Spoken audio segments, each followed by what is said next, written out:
Hello everyone, good morning, good afternoon, good evening, welcome back to our channel.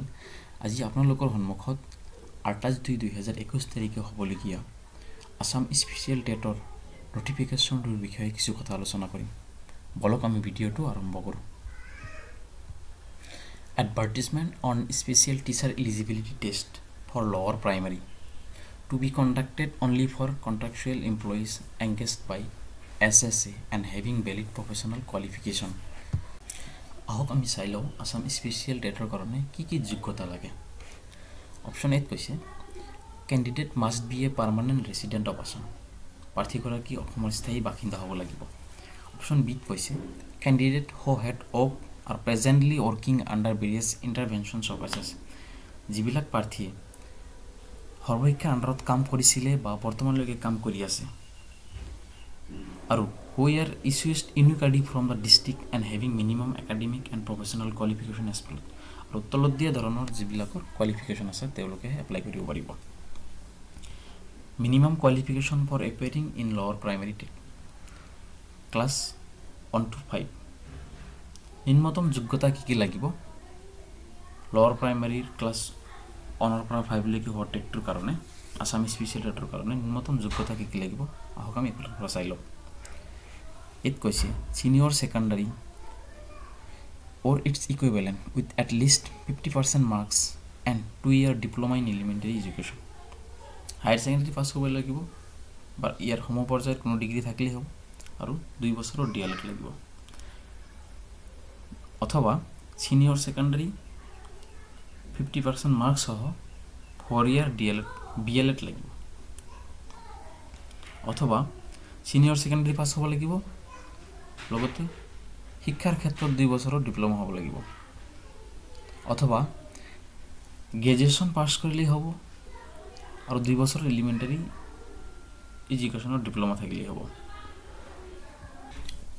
অথবা graduation with at list 50% marks and bachelor of education obtained from any recognized institution provided the person if so appointed as teacher will have to mandatorily undergo a 6-month brief course of elementary education recognized by NCTE within 2 years of such appointment as primary teacher।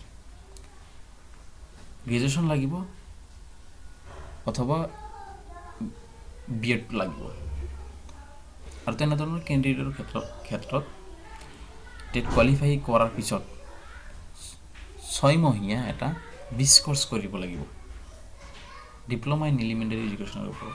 Relaxation কেনেকুৱা ধৰণৰ দিব আহক আমি এফালৰ পৰা চাই লওঁ।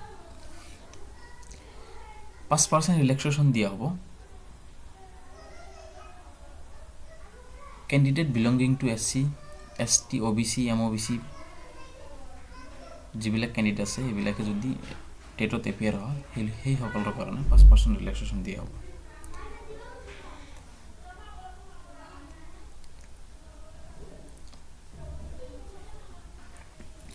পাঁচ শতাংশ নম্বৰৰ ৰিলেক্সেশ্যন দিয়া হ'ব যিবিলাকৰ হায়াৰ ছেকেণ্ডেৰী পাছ কৰাৰ পিছত 2 বছৰৰ ডিপ্ল'মা লৈছে 2009 চনৰ আগত। আহক আমি চাই লওঁ কোন কোন বিষয়ৰ ওপৰত কিমান মাৰ্কৰ প্ৰশ্ন আহিব। চাইল্ড ডেভেলপমেণ্ট এণ্ড পেডাগজিৰ ওপৰত আহিব 30টা মাল্টিপল চইচ কুৱেশ্যন, 30 মাৰ্কছ থাকিব। লেংগুৱেজ অন আছামিজ, বেংগলী, হিন্দী, বড়ো, মণিপুৰী, গাৰো, নেপালী, কাৰ্বি কাৰণে থাকিব 30টা কুৱেশ্যন থাকিব, মেক্সিমাম মাৰ্কছ 30 থাকিব। লেংগুৱেজটো ইংলিছ এইটো কম্পালচাৰী হ'ব। মাল্টিপল চইচ কুৱেশ্যন 30টা থাকিব আৰু 30 মাৰ্কছ থাকিব। মেথমেটিক্সৰ পৰা মাল্টিপল চইচ কুৱেশ্যন 30 থাকিব আৰু মাৰ্কছ 30 থাকিব।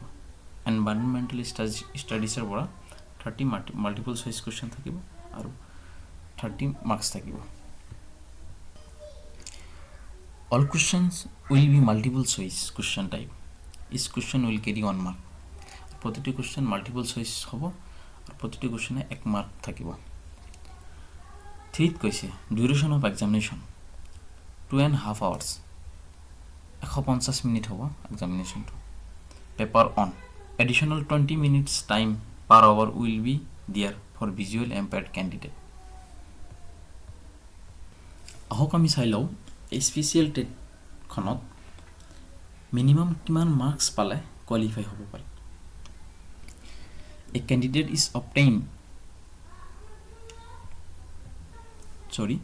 candidate is required to score at least 60% marks, that is 90 marks out of 150 to qualify the teacher's eligibility test.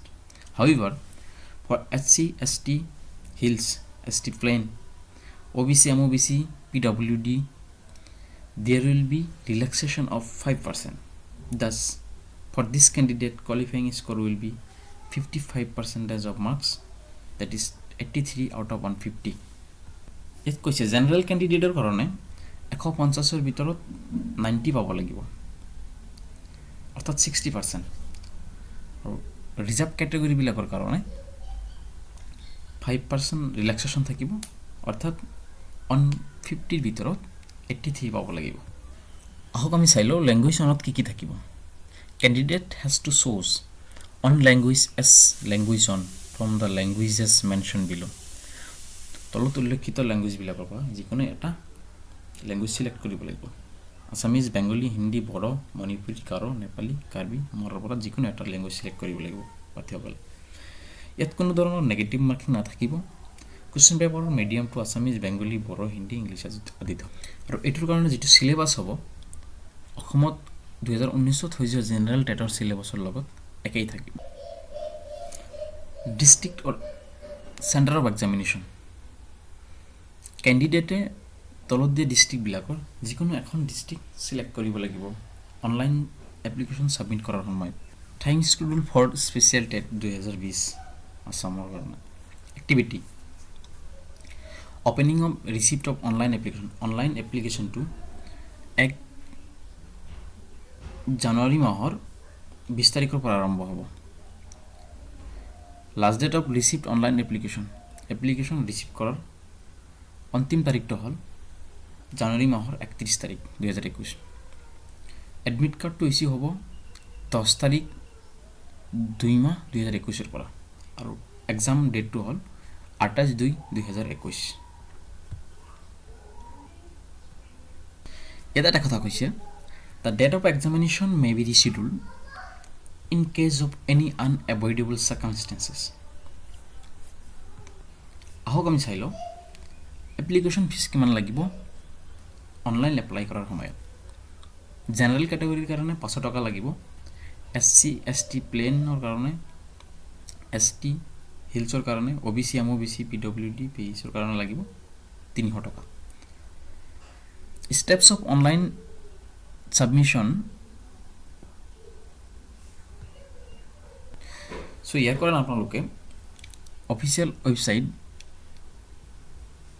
www.ssa.assam.gov.in.org অথবা সেৱা অনলাইন অৰ্গেনাইজেশ্যনত গৈ এপ্লাই কৰিব পাৰিব।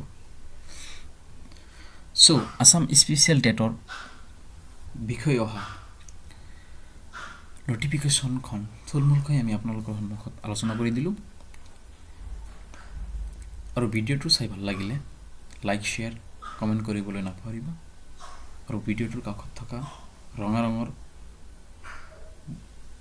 বটনটো প্ৰেছ কৰি ছাবস্ক্ৰাইব কৰিব, আৰু লগতে কাষত থকা বেল আইকনটো প্ৰেছ কৰিবলৈ নাপাহৰিব। থেংক ইউ ফৰ ৱাচিং দিছ ভিডিঅ'।